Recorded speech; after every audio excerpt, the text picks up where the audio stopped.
তপবন ঝাড়খণ্ডের দেবঘরে অবস্থিত এই তপবন পাহাড় ও গ্রাম্য প্রাকৃতিক দৃশ্যে যেমন আছে মুগ্ধতা, তেমনই আছে তপবনের আধ্যাত্মিক মাহাত্ম্য। পাহাড়ে ঘেরা এই তপবনের মনোরম দৃশ্য ভ্রমণার্থীদের মন কাড়তে বাধ্য। এই পাহাড় অনেক মহাত্মর তপস্থলী, তা থেকেই তপভূমি নামে পরিচিত এই পাহাড়। এই পাহাড়ে এলে বানর দেবতাদের আধিপত্য দেখতে পাবেন। তাদের থেকে নিজের জিনিস, নিজের ব্যাগ সামনে রাখাও একটি বড় চ্যালেঞ্জ। বলা হয়, রাবণ যখন তপস্যা হতে প্রাপ্ত শিবলিঙ্গটিকে দেবতাদের ষড়যন্ত্রে বদ্রীনাথ ধামে স্থাপিত করতে বাধ্য হয়েছিলেন, তখন বদ্রীনাথ ধাম থেকে অনতিদূরে অবস্থিত এই তপবনে এসে পুনরায় শিবের তপস্যায় বসে।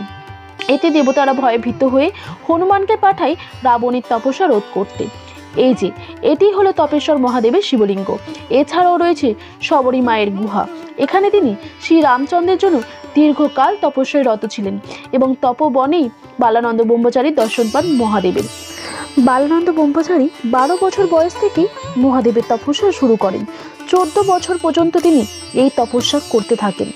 ঝাড়খণ্ডের দেওঘরে অবস্থিত এই তপবন বিভিন্ন মহাত্মার পদধূলি ও তপস্যায় পরিণত হয়েছে পাবন ভূমিতে।